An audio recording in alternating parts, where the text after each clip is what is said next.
Welcome to the 2021 Capitol Officials Association Baseball Rules Clinic number 5. I am your host, Greg Stanley. In today's video, we will discuss rule number 7, batting. So, rule number 7, batting in section 1, article 1, discuss about an improper batter.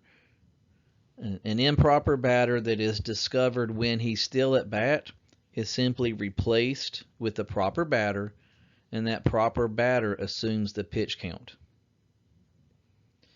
However, if the improper batter is discovered after the at-bat, only the defensive team may appeal that.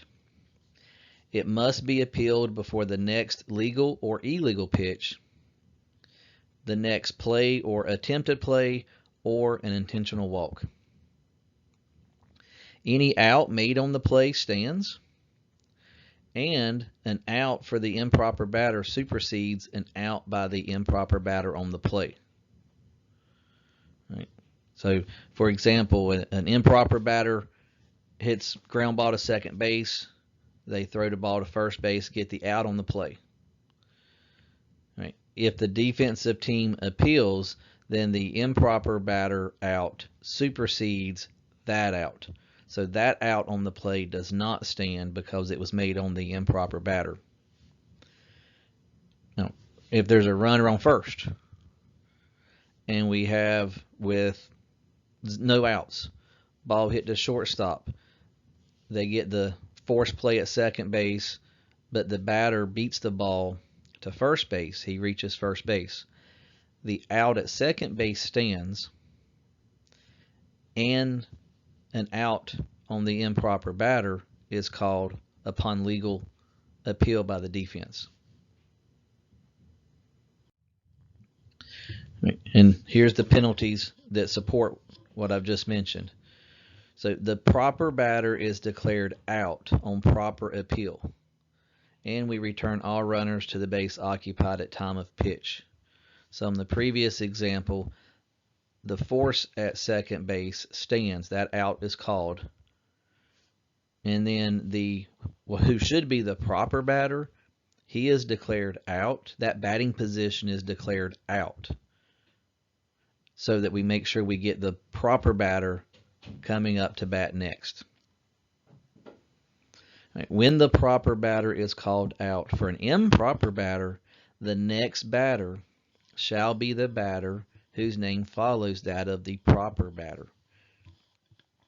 So again, make sure we know who is out, and then make sure we get the correct batter up to bat next. And a great opportunity as a plate guy, if you're not sure, talk it over with your base guy. Pull out your lineup cards, talk it over, make sure that you get the right guy out, and make sure you get the correct guy coming up to bat next. When an improper batter becomes a runner or is put out, and a legal or illegal pitch occurs or an intentional walk occurs, the improper batter now becomes the proper batter, and the results of his time at bat become legal. So if the defensive team does not make a proper appeal before a legal or illegal pitch occurs, or before an intentional walk occurs, then they have lost their chance to appeal, and the improper batter now becomes legal. And then the third bullet, when an improper batter becomes a proper batter because no proper appeal is made, the lineup is reset, and the next batter shall be the batter whose name follows the legalized batter. So the improper batter rule, you can talk yourself into a lot of trouble with it. If you what if this and what if that scenarios, you can definitely talk yourself into a lot of trouble with it. So if that happens in a game, if you're not 100% sure, get together with your partner, talk it over, and if you need to consult one or both scorebooks, if both teams have a scorebook, fine. I don't know if they will this year with COVID. At the very least, if you need to consult with the official scorebook about what you have, who the batter actually was, what they have, it's a great opportunity to really get together and get things decided so that you get the right people out, and probably most importantly, you get the next batter up to be correct, because everything else will basically be set after that next batter. Right, Rule 7, batting, section number 3. A batter shall not. Again, what I'm highlighting in the video are what I consider to be some of the critical important things. This is not word for word the rule book. So a batter shall not hit the ball while either foot or knee is touching the ground completely outside the line of the batter's box or touching home plate. So let's break that down into two parts. If they are touching the line, they are considered in the batter's box. So in order for them to be completely outside of the batter's box, then their foot or knee has to be completely outside of the lines. The second part of that, if the batter's boxes are drawn correctly, if they're marked and chalked or painted correctly, it is very possible that a batter can be stepping on the inside line of the batter's box and touching the plate, particularly on a bunt attempt. If they are touching home plate in any way, shape, or form and they contact the ball, fair or foul doesn't matter. If they contact the ball, then they are out. Now, yes, we have this rule to support us on calling them out, but my experience tells me they need to be very obviously out of the batter's box. And I've had discussion with coaches in the past who have questioned batters that may be close. And I simply responded to that coach. If I'm watching the batter's feet, I cannot see his pitcher throw a strike. So as a home plate umpire, what's our number one priority? The pitch, strike, or ball. If the play allows me the chance after he swings and hits and see where his foot is, that becomes a secondary or maybe a third item down the list. Where his foot is, honestly, is not the most important thing on any given pitch. Article number 5 that we're highlighting, still under the title, a batter shall not. A batter shall not interfere with catchers fielding or throwing by leaning over the plate, stepping out of the box, making any other movement, including follow-through interference, which hinders action at home plate or the catcher's attempt to play on a runner, or failing to make a reasonable effort to vacate a congested area when there is a throw to home plate and there is time for the batter to move away. So let's look at all 4 of these kind of one at a time. Leaning. So batter shall not interfere with catchers fielding or throwing by leaning over the plate. And then letter B, stepping out of the box. Those two typically comes from someone stealing. If someone's stealing second base and they lean over the plate, and in your judgment, them leaning over the plate interferes with the catcher's ability to throw the ball, then we have interference. Stepping out of the box would typically come from a right-handed batter with a catcher trying to throw it to third base. So the batter is protected in the box as long as they do nothing intentional to interfere. Even if they're have the best of thoughts and they step back to try to get out of the way, if they step out of the box, and by stepping out of the box they interfere with the catcher's ability to throw the ball, they're putting themselves at risk of being called out for interference. So letter A and B typically come from, not exclusively, but typically come from an attempt to steal a base. Letter C could potentially come, as it says, make any movement, including follow-through interference, which hinders action at home plate or the catcher's attempt to play on a runner. Right. And then letter D, potentially a pass ball, runner from third coming home. If that batter does not move out of the way, he is in jeopardy of being called for interference.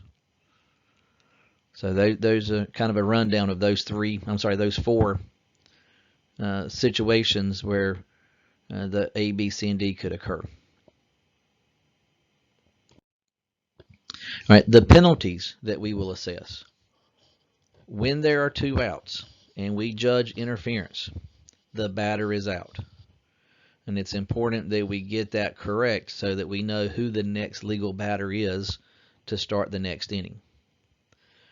So when there's 2 outs and we have batter's interference, the batter is out. When there are less than 2 outs and the runner is advancing home, if the runner is tagged out, the ball remains live and interference is ignored. Otherwise, the ball is dead and the runner is called out. So less than 2 outs and the runner is advancing home. If the runner is out, ball remains live, interference is ignored. If the runner is not out, then the ball becomes dead and the runner coming from third is called out, not the batter. When an attempt to put out a runner at any other base is unsuccessful, then the batter is out and all runners return to base occupied at time of pitch. Right. One thing about that part of the rule, or that part of the penalty rather, is when an attempt to put out a runner at any other base is unsuccessful on the initial attempt. So it's important that we understand that. If it's a play runner from first stealing second,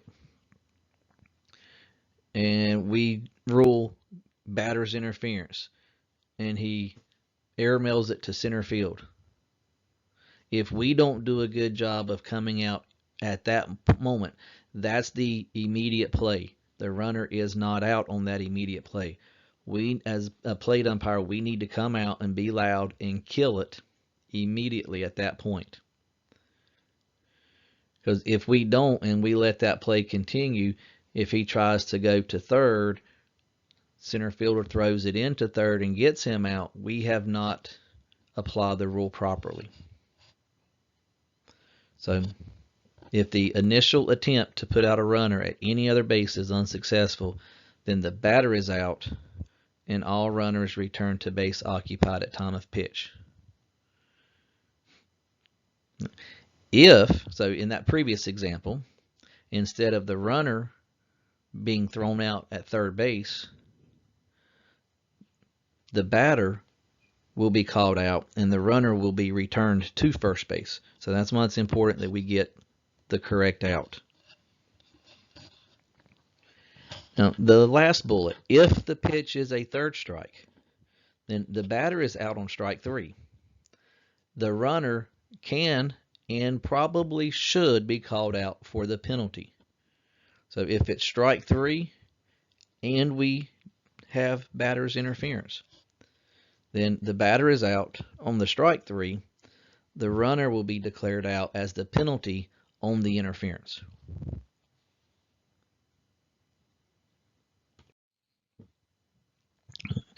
Continuing with Rule 7, looking at Section 4, a batter is out when, letter A, enter the box with an illegal bat or is discovered to have used an illegal bat before a pitch to the next batter. The defense may take the penalty or the result of the play. So this is one of those few times where the defense actually gets to choose if they want to take the penalty or take the result of the play. A batter is out when a third strike is not caught and first base is occupied with less than 2 outs. A batter is out when a bunt attempt on third strike is foul. And the last one we see here, a batter is out when a team playing with one less than the starting number, and that turn to bat is reached. So we also have to be mindful of how many players must they have to continue playing. So they must start with 9. They can drop down to 8, but they cannot drop below 8. If they drop below 8, we have a forfeit. And every time that missing batting position comes to bat, then we do have an out. In closing, please complete the attestation form at the link below or by using the link in the description box below the video.